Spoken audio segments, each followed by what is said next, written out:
ॐ अजाय नमः। ॐ अव्ययाय नमः। ॐ अविनाशिने नमः। ॐ अचिन्त्याय नमः। ॐ अप्रमेयाय नमः। ॐ अद्वितीयाय नमः। ॐ अनिकेताय नमः। ॐ अनुशासनप्रियाय नमः। ॐ अन्तःसाक्षिणे नमः। ॐ अन्तर्यामिने नमः। ॐ आनन्दाय नमः। ॐ आत्मस्वरूपाय नमः। ॐ आङ्ग्लभाषाविदुत्तमाय नमः। ॐ ईश्वराय नमः। ॐ उदारहृदयाय नमः। ॐ उत्साहवर्धकाय नमः। ॐ एकस्मै नमः। ॐ ओङ्कारविदे नमः। ॐ करुणासागराय नमः। ॐ कर्मपरायणाय नमः। ॐ कालातीताय नमः। ॐ कैवल्यस्वरूपाय नमः। ॐ कृतात्मने नमः। ॐ कृतकृत्याय नमः। ॐ गीताज्ञानयज्ञप्रचारकाय नमः। ॐ गुरवे नमः। ॐ गुणातीताय नमः। ॐ ग्रन्थकृते नमः। ॐ चिन्मयाय नमः। ॐ छिन्नसंशयाय नमः। ॐ जगदात्मने नमः। ॐ जगत्साक्षिणे नमः। ॐ जनप्रियाय नमः। ॐ जितेन्द्रियाय नमः। ॐ जीवब्रह्मैक्यविदे नमः। ॐ जीवन्मुक्ताय नमः। ॐ जीर्णमन्दिरोद्धारकाय नमः। ॐ तपोवनशिष्याय नमः। ॐ तपस्विने नमः। ॐ तापनाशनाय नमः। ॐ तीर्थस्वरूपाय नमः। ॐ तेजस्विने नमः। ॐ देहातीताय नमः। ॐ द्वन्द्वातीताय नमः। ॐ दृढनिश्चयाय नमः। ॐ धर्मसंस्थापकाय नमः। ॐ धीमते नमः। ॐ धीराय नमः। ॐ धैर्यप्रदाय नमः। ॐ नारायणाय नमः। ॐ निजानन्दाय नमः। ॐ निरपेक्षाय नमः। ॐ निःस्पृहाय नमः। ॐ निरुपमाय नमः। ॐ निर्विकल्पाय नमः। ॐ नित्याय नमः। ॐ निरञ्जनाय नमः। ॐ परमाय नमः। ॐ परब्रह्मणे नमः। ॐ पावनाय नमः। ॐ पावकाय नमः। ॐ पुरुषोत्तमाय नमः। ॐ प्रसन्नात्मने नमः। ॐ फलासक्तिरहिताय नमः। ॐ बहुभक्ताय नमः। ॐ बन्धमोचकाय नमः। ॐ ब्रह्मनिष्ठाय नमः। ॐ ब्रह्मपराय नमः। ॐ भयनाशनाय नमः।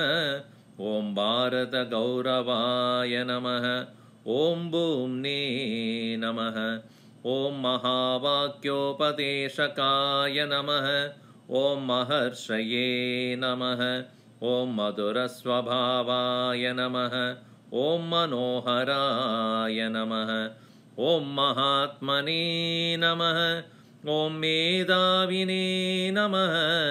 ॐ यतात्मने नमः। ॐ यज्ञकृते नमः। ॐ लोकप्रसिद्धाय नमः। ॐ वाक्मिने नमः। ॐ विभवे नमः। ॐ विनोदप्रियाय नमः। ॐ विनयशीलाय नमः। ॐ वीतरागाय नमः। ॐ वेदान्तवेद्याय नमः। ॐ शान्ताय नमः। Om Shanti Pradaya Namah. Om Shastrodharakaya Namah. Om Shuddha Sattvaaya Namah. Om Shruti Paragaya Namah. Om Shrotriyaya Namah. Om Sannyasine Namah. Om Samabuddhaye Namah. Om Satchidanandaya Namah. Om Sarvahita Chintakaya Namah. Om Satya Sankalpaya Namah. Om Santushtaya Namah. Om Sadave Namah. Om Sumanase Namah. Om Suhrude Namah. Om Swayam Jyotishe Namah. Om Siddha Prajnaya Namah. Om Kshamaashilaya Namah. Om Jnana Murtaye Namah. Om Jnana Yogine Namah. Om Jnana Triptaya Namah. Om Nitya Shuddha Buddha Mukta Swarupaya Namah. Om Nitya Shuddha Buddha Mukta Swarupaya Namah. Om Nitya Shuddha Buddha Mukta Swarupaya Namah. Om Sri Chinmaya Sadgurave Namah. Om Sri Chinmaya Sadgurave Namah.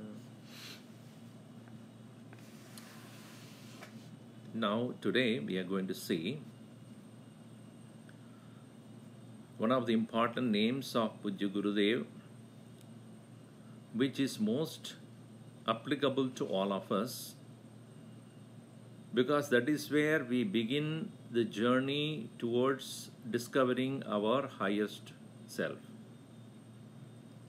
Whenever we say highest self, it is not temporally somewhere or spatially somewhere. It is something which we have forgotten to think about. And something which we have forgotten to think about, when we come to think about, when somebody tells you, did you forget that? Now you feel so exhilarated. If something that is great, something joyful. For example, a student who is writing an exam and he has studied very well. But when he is sitting there in the exam hall and then when he is looking at the paper, he knows the question and he studied the answer for that question, but he forgot. How miserable he will be. I know the answer, but it's not coming to me. I studied so much previous night. I hardly slept. Maybe that is the reason.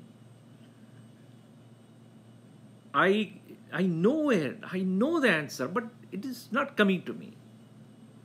Now, I'm sure many of you might have experienced this. And suddenly, and a splash, it comes. Yes. Then you start writing. Oh, joyful. Thank God. And then only you will thank God because He made you remember that. Now, let us take another scenario where this boy did not study. And he looks at the question. It makes no sense to him. I don't know the answer. What is it? I know that I see the question, but I don't know the answer. So what will happen to that boy? He will have nothing to recollect because he's not studied. Chalo, this question I have to leave. Pass. I am not going to do that. Second. Third category of student. Worse than the previous one. He also not studied. And he looks at the question. Okay, I don't know the answer. And he looks at the next fellow who is next to him.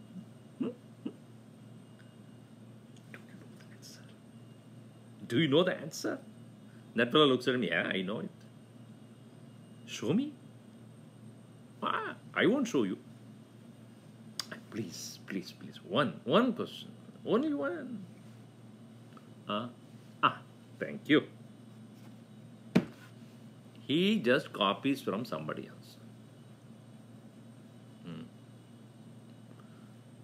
Fourth category of student. Best. He looks at the question, closes his eyes, he knows the answer. But then he would not immediately write that answer. He will think about it, how well he can put that answer on this answer paper. How well, how precise, how clear.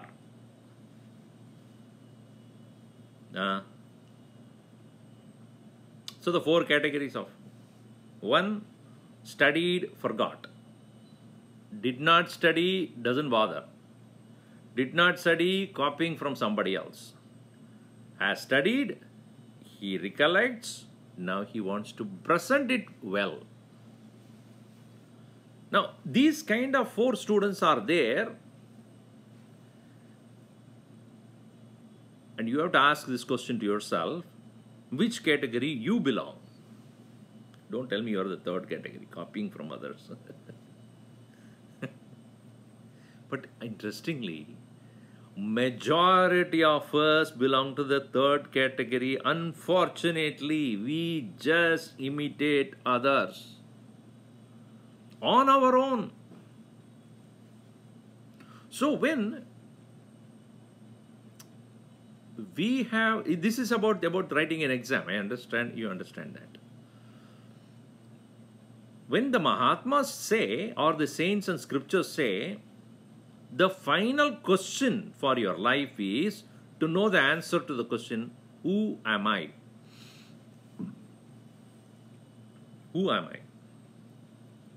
The answer is not somewhere else. You don't need to by heart. You don't need to memorize. You don't need to keep repeating in your mind so that you will not forget. No. Long back, we have forgotten this. And therefore, in difficult situations, we meet various challenges in our life. And since we have forgotten that answer, you try hard how to come out of this situation. It's very challenging, very excruciating, which is painful. But I don't want to go through this painful, excruciating, sorrowful, depressive, dejecting, disappointing situations in my life. How do I come out of this? Should I imitate somebody? Or I can let it go, that it is not there. Close my eyes, it is not there. Or try my best to recollect, and you can recollect only when you have found the answer sometime recently. And then you might have forgotten. We all do. On given situations, we probably act very habitually, reactively, knowing well that is not the right way to react to a situation. When you pause, think, recollect, you will behave differently. Whereas a Mahatma who is always aware of his nature, he has the answer to the question, who am I, very well. And therefore, when he meets a situation which is very challenging, he will calm down, peaceful, and most befittingly he will answer, or he will react to the situation. You cannot copy it. You cannot let go of it. And you can recall only when you have thought about it. And more than just thinking about it or knowing it, knowing that, the recollection can happen only when there is a pure mind. This pure mind is called Shuddha Sattva. One of the Gurudev's names is Shuddha Sattvaaya Namah. A person of pure mind. What is pure mind means? Pure mind is that which retains knowledge and destroys ignorance. As and when the situations around us try to invoke ignorance, instigate ignorance, as and when it appears at that very moment, one is capable of recognizing that this is not what I need to do. This is not right. He can recollect, I am pure soul, I am pure spirit, I am Brahman. Satya Chit Satchit Ananda Swarupahaham. I am of the nature of infinity. I cannot be cowed down by the finite nature of things. This ability to at once recall the highest knowledge happens only when the mind is pure. Gurudev used to give the example, if there is a painter and tries to paint a beautiful scenery on a canvas, he can do so only when the canvas is clean, with no dirt, pure. And in that pure canvas, any color he wants to add, mix, he can do it. If that very canvas itself was already dirty, all different colors are already there, how will you clean it? How will you paint it? Your paint, even if it is the best of the paint, it will be dull. It will be distorted. Why? Because of the existing colors. So first thing, even when you are painting a place, this room has to be painted. What is the first thing? What do you do? Make sure that it is whitewashed. Make sure you put the primer. Clean. No spots. All the spots are removed. All the ups and downs are clear, and then you paint. In the same way, pure knowledge can take place only in a pure mind. If the mind is dent, uneven, it is interesting. Let us say that I am wearing this cloth, and after some time it has become dirty, then I go put it for washing. And after that is washed, and I will pick it up from the dryer, and I look at it, it will all have wrinkles, right? Now what do? I put it on the table, take the pressing iron box, and then it is heated up, and slowly I iron the clothes, press the cloth. Now what happens is, the cloth which had wrinkles, due to the heat, it becomes even. I have not added to the cloth anything. Washed and kept full of wrinkles. Now to remove the wrinkles, I use the iron box and put it there. Now, what is the magic that iron box has done? Ironing machine has done. It just removed the wrinkles. Where did the wrinkles go? Where did it go? Nothing but the cloth is stretched. Due to the heat, the cloth is stretched. In the stretch of that, the wrinkles that were there will get removed. Isn't it? In the same way, with the knowledge alone, with the heat of the knowledge, the wrinkles of the mind will go away. It gets stretched. Now it is all uneven. The mind has so many different thoughts coming in, and because of which the mind has become so agitated, disturbed, even what I know is not available for me to remember. That's why Bhagavan Krishna says, Avritam jnanam etena tena muhyanti jantavaha. Indriyani mano buddhihi asya adhishtanam uchyate. Etaihi avritam mana.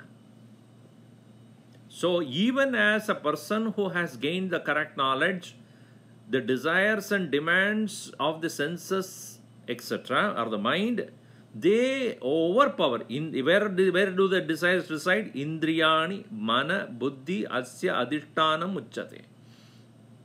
etaihi vimohayati yesah jnanamavritya dehinam. Jnanamavritya. It covers the knowledge. So purity of mind, if it is not there, knowledge that is already there also gets overpowered. Intellectual knowledge by itself cannot give you the vision of the reality unless supported by the purity of mind, which is devoid of desires. If the desire is also there and knowledge is also there, desire being more powerful than knowledge, it will overpower knowledge. Because knowledge you have gained right now, desire has been there for a long time. Now I'll tell you one thing. I gain the knowledge and I have a desire. Two things. One is in the mind, desire is in the mind, and knowledge is in the intellect. Now, in these two, which one is going to give me happiness, do you think? Most of us, when knowledge is there and desire is there, which one gives you happiness? Why do you have a desire first of all? Desire is meant for happiness, isn't it? And since the desire is meant for happiness, my choice will be desire rather than knowledge. Because that is what I want. Happiness is what I want. You have, let us say that you are going to a restaurant and you see variety in the menu. You have seen many different items are there, and some of them which you like the most. Oily, greasy, what is it called? Paneer. Punjabi paneer, makan paneer or something is there. Aloo paratha, paneer, whatever is there, all these various oily, greasy things. And you have highest triglyceride under the earth possible, on the earth possible. There's so much of fat in the body. Knowledge. Knowledge is what? I have triglyceride, I have cholesterol, let us say. And I see in front of me a very greasy, full of fat, butter, paneer. Now, intellect says, don't. Knowledge. Mind says, go. Our Gurudev used to say, he's diabetic. He was diabetic. Sugar. So whenever, when somebody serves him sweet, there's a dilemma that goes on in his mind. Dialogue. The mind says, go, have, enjoy the sweet. The intellect says, better don't do it. You are already diabetic and you will get into trouble. Doctor has warned you. Okay. Now, Gurudev used to say, shut up. Intellect, shut up. I'm going to have it. You know why? After all, I'm not the body. I'm not the body. The body anyway is going to die. And so instead of not eating and dying, let me eat and die. Let me enjoy the sweet and die instead of suffering not eating.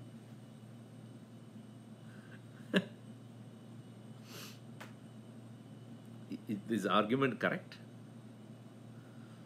So knowledge is there, but once the desire is also there, the desire overpowers the knowledge. Why? Because desire gives you happiness and knowledge does not at this moment. I am diabetic. Does it give you happiness? I am diabetic. I have fat. I have cholesterol.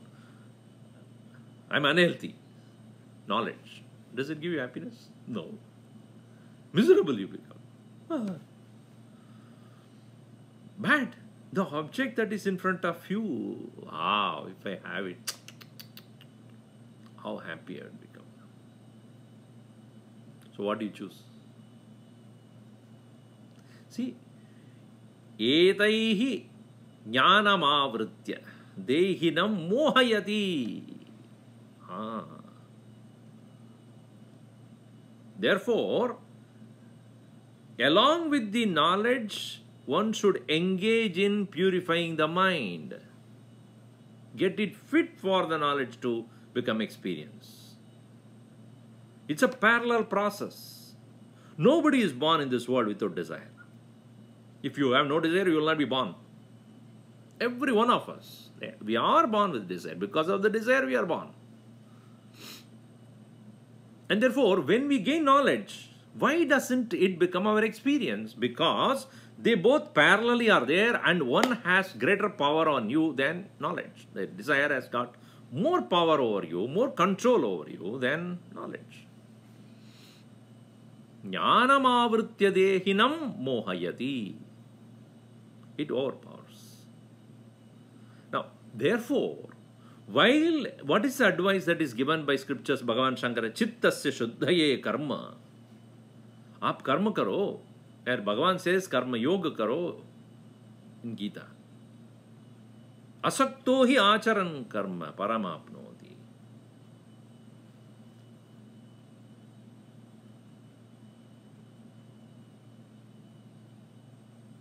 तमेव शरणं गच्छ सर्वभावेन Bharat.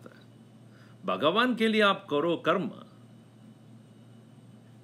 For the purity of the mind, the method which is prescribed by Bhagavan Krishna is to do the actions for the Lord. Okay.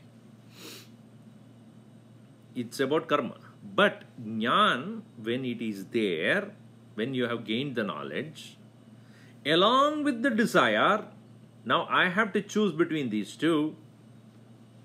And if I have to choose knowledge over that desire, desire being the one which can give me instant happiness, and knowledge is not assuring me instant happiness. That's what I presume right now. Moment I choose knowledge over the desire, I may probably win a temporary victory over the desire, no doubt. I decided not to eat that greasy food. Temporary victory of knowledge over desire. But don't consider that as purity of mind. A temporary victory over desire is not a purity of mind. That is not Shuddha Sattva. Shuddha is not temporary.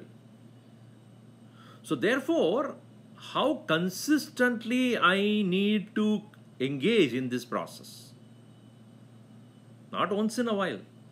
Not morning 10 o'clock to 11 o'clock. Shuddha Sattva. After that, enjoy. Is that the way?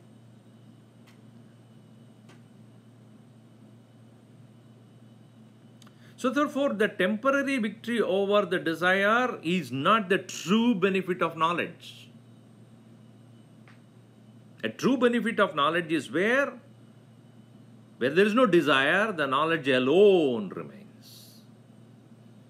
And that possible victory over the desire happens only when parallelly gaining the knowledge, parallel to gaining knowledge, one must continuously engage in purifying the mind.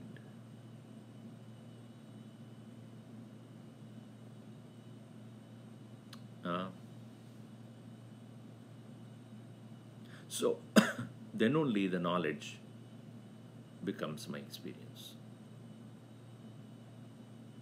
So, in Sadhana Panchakam, Bhagavan Shankaracharya has given beautiful instructions to that. We'll see a few of them. In the beginning itself, he says, first and foremost, how do I maintain that the knowledge is given strength? How to give strength to the knowledge and make desire weak? Vedo nityam adhiyatam. First and foremost thing he says is, you have to expose yourself to knowledge on a daily basis. As I said, in the case of a student who's writing the exam, if he reads once in a while, he will never remember. If I see you once in a while, I may not remember. If I see you daily, I cannot forget.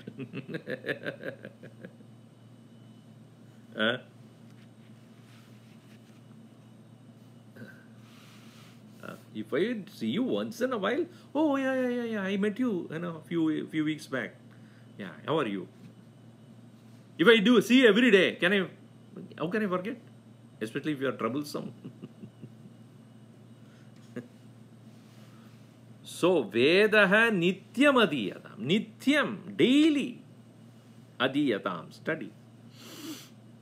May the Vedas be daily studied, passive form here. Vedaha Nityam Maya Adiyatam. Every day by me it is to be read. So now you see, may it be read every day. By whom? By everyone. Now, Veda here does not mean, oh, you have to ask Swamiji, it is all written in Sanskrit. Where do I go to read? Veda does not mean only Veda. Literal meaning is any source of knowledge. That's why Gurudev and such great masters have given to us in the language which we understand. You don't need to go to a Gurukul and then read there. During Shankaracharya's time, yes, that was a procedure. I mean, today's world, we have got plenty of sources. Go to Google, you get it. The only problem with Google is when you go for something, you go and read something else. Here, Vedaha Nityam Adhyadam, Jnana Prapti, daily, there must be a constant increase in the level of knowledge. And that is possible only when you have it as a daily routine. And the next instruction he gives is that knowledge that you have gained by studying daily should be immediately translated into action. If I read something and I have to think about it, how do I translate into action? Taduditam karma su anushtiyatam. Whatever can be applied in whatever you learned into your action, do it so. Don't wait. I learned this, let me experiment it today. No. I am very young. After retirement, I do it. Retirement, you will not be even able to get up. Jatilo Mundi, sorry, what is it called? What is that verse? Bhajagovindam. What is that verse? Angam galidam palitam mundam dashana vihinam jatam tundam vriddho yadi grihitva dandam tatapina munjati asha pindam. When the body is not able to walk straight and stand straight, you need to have your walking stick to walk along with you. At that time, what kind of a practice you can do? When you are hale and hearty, strong, thinking, alert, engaged in the world, productive, useful, at that time, experiment. The knowledge that is gained through correct understanding, through right source, you should be able to practice it. And it is said, Bhagavan Krishna says, go and do your action as an offer to the Lord. It should be practiced. Without that, it cannot be a big theory, but it doesn't help. It doesn't purify the mind. Vedo nityam adiyatam tadudidam karma svanushtiyatam. That is the second instruction. Third, tene shasya vidiyatam apachitihi kamye madistyajatam. Tena, by that action, ishasya vidiyatam. Worship the Lord, offer it to the Lord, translating knowledge into action with the grace of God or for the sake of God. Otherwise, what happens? There is an ego or pride comes, which is also equally an enemy. Impurities of mind broadly divided as three. Kama, Krodha, Lobha. Bhagavan Krishna says these are gateways to hell. Tribidam naragasyedam dwaram nashanam atmanaha. Kama krodascha lobasya asmad edatrayam tejet. And kama, krodha and lobha, desire, anger, greed, all the three of them have one common thing, the idea, I am the doer. I want to enjoy, I am upset, I want more. I. So, tene ishasya vidiyatam, come to discover the Lord through that action. How do I discover the Lord through the action? Because the action is done by my body, the thoughts that are necessary for the action to be done, that is also me. But the one who is making this happen is the Lord. He is the one who, because of whom I am able to engage in this action. Kamye madistijyatam. And completely leave aside desire and desire prompted actions. That's Swamiji. It's easy for you to say that. We are all householders. Where we are holding on to the house, that's why we are called householders. House is not holding on to you, you are holding on to the house. Householder Swamiji, I have my son, I have my daughter, I have my husband. I have to do them. I have to who asked you not to do for them? Physically you do to them, mentally you do to him. Now let me ask you, you take flower from your garden, go to the temple, give it to, offer it at the altar, let us say by Shivalinga. Whom are you giving? You are giving to a stone, please. Are you giving to the stone? Question. Oh my dear stone, take this flower. Are you giving to the stone or to Bhagavan? Bhagavan, right? Where is he? When you are giving to the Shivalingam, to the Shivalinga, Shivasya Linga is a symbol of Shiva. And to that symbol of Shiva, you are giving the flower, you are offering the water, you are offering the milk, you are offering the prasad. While you are physically offering your flower and prasad to the form of Bhagavan Shiva there, to a stone or a metal, mind is where? Bhagavan. Is it that? In the same way, cook your food for the children. Serve and give everything what you need to do to your husband or wife, children. Mind Bhagavan. Shortest way to purity is give up the ownership. मैं मेरे लिए मैं कुछ नहीं कर रहा हूँ. Not for my children, really speaking. Not for my husband or wife. Bhagavan. How? Just like I go to a temple and offer the flower or anything that I offer is for Bhagavan, not for that form. Agarbatti, lamp, whom are you showing? To the picture? To the plastic picture? To the painted picture? Whom are you giving? Bhagavan, isn't it? Where is he? In that picture? Picture is an altar. A place where you are focusing your attention, but your mind, while even looking at the picture, Bhagavan, I am thinking about Ram, I am thinking about Hanumanji, I am thinking about Shiva, I am thinking about Krishna, think about Gurudev. I am looking at the picture, think about Gurudev. I am looking at the form, think about Ram. Looking at the Shivalinga, think about Bhagavan, Shiva.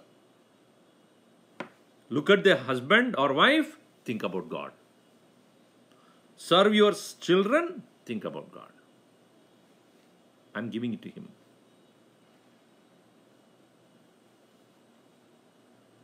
That is Tene Shasya Vidiyatam Apajitihi. With your purity of mind, Kamye Madistijadam. Do not engage in actions which are seeking to be noticed. And through that process alone, the next one will happen. The strength of the goodness, strength of the purity of mind will be seen when papaughap paridhuyatam. When a sinful thought arises in your mind, a negative thought arises in your mind, when your mind has become strongly associated with Bhagavan, when you are doing action, the thoughts of sinful nature, anger, lust, passion, greed, jealousy, criminality, violence, they come and go, won't stay. It won't come and influence you. Why? You are stronger than them.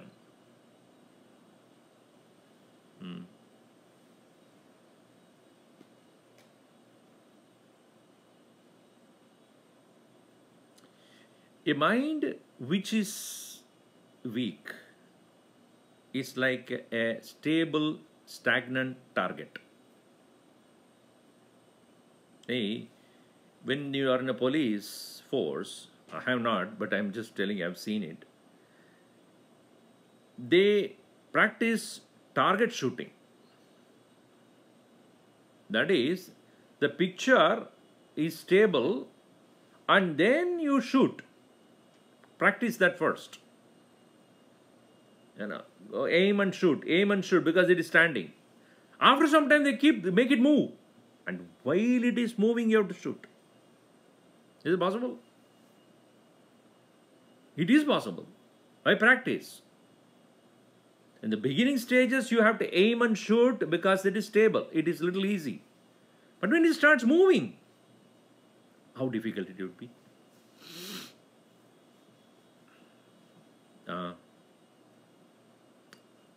In the same way, your mind will be capable of shooting down the sinful thoughts which are coming in such a succession by just training your mind to focus upon the Lord when you are quiet in the seat of meditation.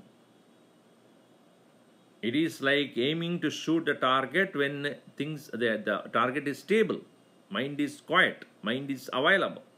Once you practice how to do that, then while interacting with the world where so many thoughts are coming in, you will be able to shoot down those negativities right as and when they appear.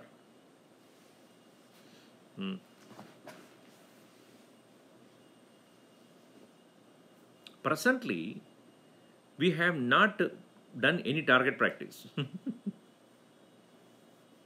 We have not done any target practice.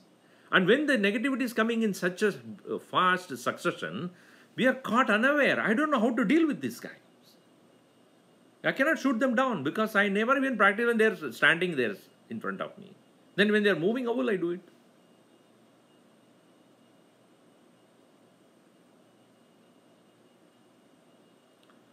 So therefore, Papa is not a sinful action. Papa is a sinful thought. An action is only an expression of the sinful thought. If there is a criminal doing criminal act, it is a thought of criminality that makes him engage criminal action. If I am planning to loot your home, I am thinking about it already, how to do it. When are you not available? When are you going to close the door and go? When you are away, how to get in? I have already planned it. I am thinking about it intensely. And then, when you are not there, I exactly execute what I am thinking. What I have thought about, is it not? Planning, how to go about it. Similarly, a sin is a sin because you have been thinking about it. While thinking itself, when it is destroyed, how can the action will take place? Papaughap paridhuyatam. Give up that very, ogha means it is a very collection of it. Papaughap paridhuyatam. A pure mind, therefore, as and when even the negative thought arises, even they appear in front of him, due to his target practice, destroys it. Not allowing it to multiply, to become grown. Once it has become a predominant thought of your mind, that time to stop it is difficult. Just like you remove the weed even as they appear in the ground.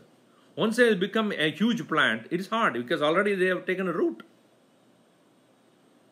It's hard thereafter to remove that plant because it's already penetrated into the ground and it has already started going sidewards and affecting all other things around. Then the entire place has to be removed. In the same way,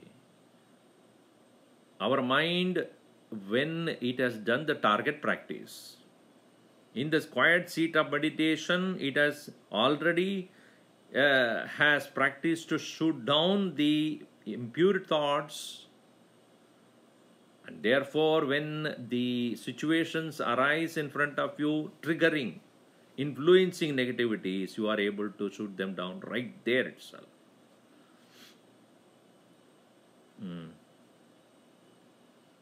You know, I don't know whether I told this before.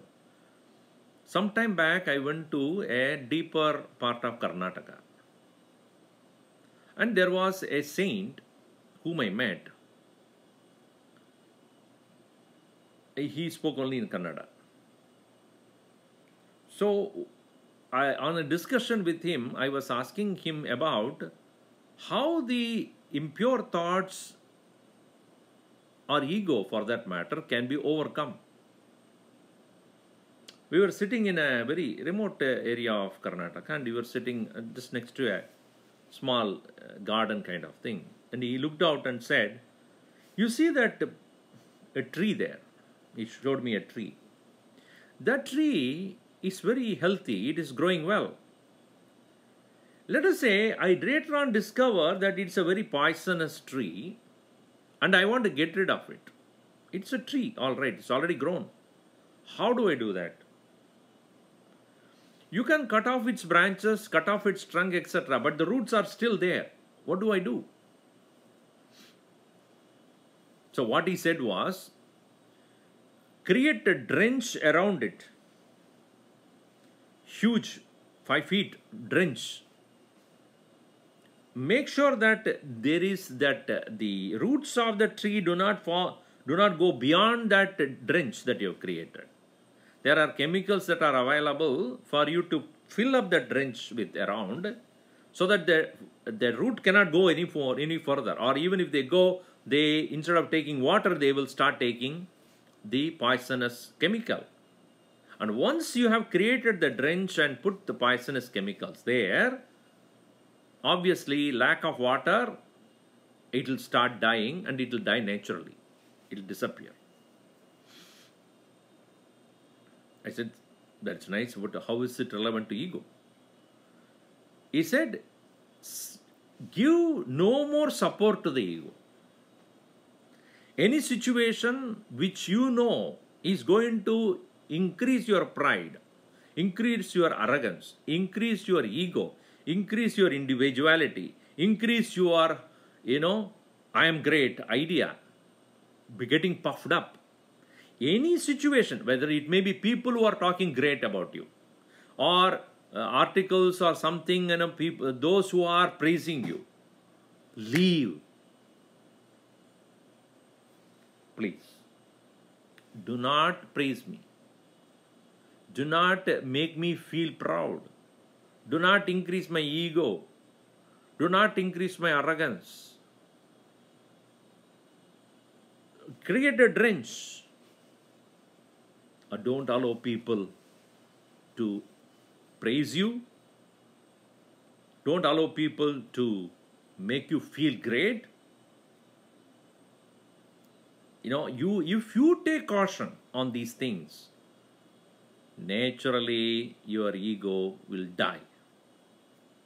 If you are enjoying that praise, that respect, that adoration, then definitely you will expect that more and more from more people at all times. That's why what happens is, if a person is very well known to a place and set of people are constantly praising him, and then he goes to some other place where nobody notices, he feels so miserable, so lost, so angry, so upset. Nobody is bothering about me. Nobody is showing any respect to me. Nobody is even looking at me. What is this? You feel so, you don't feel like going there anymore. You feel so disturbed and dejected. Ego. You see? Therefore, the next instruction Bhagavan gives here is Bhavasuke doshaha anusandiyatam. Bhavasukha, the pleasures of the world, pleasures that are making you feel proud, happy, jubilant, joyful, those kind of situation, Bhavasuke dosha anusandiyatam. See the defect in that. What dosha? What defect? Because they are potentially going to increase my arrogance, my pride, I feel high about my self-worth. Pride, arrogance, self-worth, high self-esteem, all these will pull you down. All these will make your knowledge useless. All that will make your mind impure. Vedo nityamadhiyatam tadudidam karma swanushtiyatam teneshasya vidiyatam apachitihi kamye madhistyajyatam papoga paridhuyatam bhavasuke dosho nusandiyatam atmaicha vyavasiyatam nijagrihat turnam vinirgamyatam. Now the last two of them, he says, Atma Ichcha Vyavasiyatam. Cultivate the desire to know yourself. That desire must be kept alive continuously.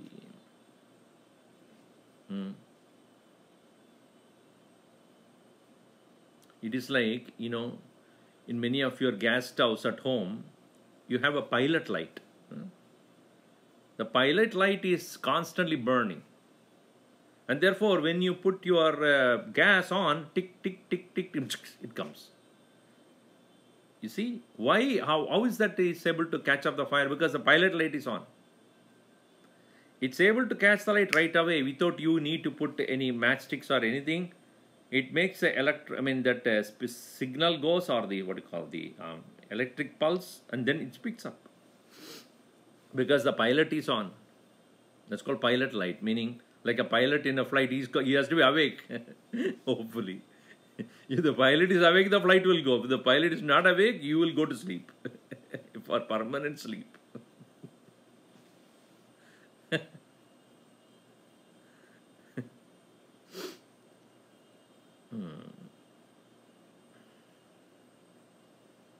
Atma Ichcha Vyavasiyatam. Keep the desire for the self alive. Only when the desire for the self is alive, all other desires will go away. And when the desires go away alone, there is purity of mind. And then, Nijagrihat Turnam Vinirgamyadam. Turnam quickly. Vinirgamyadam. Go away. From what? Nijagrihat. Nijagriha means Swagriha. Swagriha, one's own home. What is one's own home? Ego. Get out of that ego. Where you have the feeling of I and mine. That is a graha. What is graha? That which holds you constantly, which is grabbing you, which is holding you in captive. I and mine are the thoughts which are holding us captive. From that hold of the ego, get out. Purity of mind, therefore, must be a parallel process along with the knowledge. If the knowledge is gained without the purity of mind, knowledge becomes completely useless. You may be a scholar, but you can't recollect the very purpose for which you have learned. Because desire is going to give you instant happiness, knowledge cannot, unfortunately. But when the desires are gone, mind is pure, knowledge gives you infinite happiness at that moment. No doubt about this. With the desire, knowledge is not happiness. Without the knowledge, desire is a pleasure. Without the desire, knowledge is bliss. Ananda. Ananda. So that should be our aim.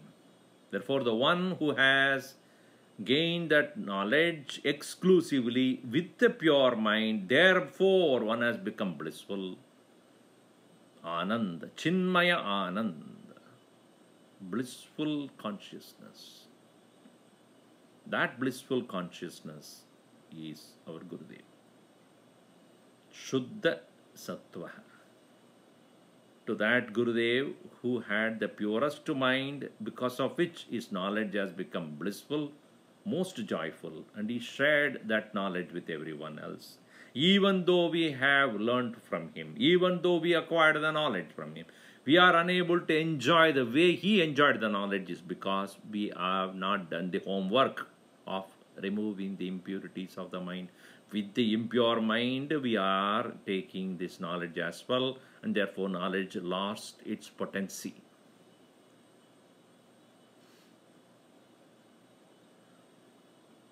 To that Pujya Gurudev, our salutations.